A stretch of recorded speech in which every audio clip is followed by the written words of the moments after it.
Astrolabio pumanig kay Sanchez kaysa kay Casimero. Nagbigay mensahe nga ang asero ng Pinas, Vincent Astrolabio, kay Saul Sanchez. Mensahe niya, good luck brother. Gusto nga ang Astrolabio na talunin ng Amerikano na tubong Mexico Saul Sanchez ang ating kababayan na si Casimero sa kanilang suntukan sa October 13 na magaganap sa Yokohama, Japan.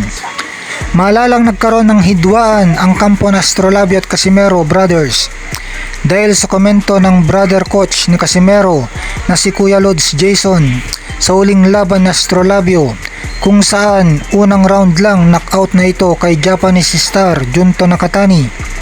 Sabi kasi ni Jason na magkatulad daw ang nangyari kay Jonas Sultan at Vincent Astrolabio na parehong MP Promotions fighter, kung saan tumiklop dahil tinamaan ang bodega nila.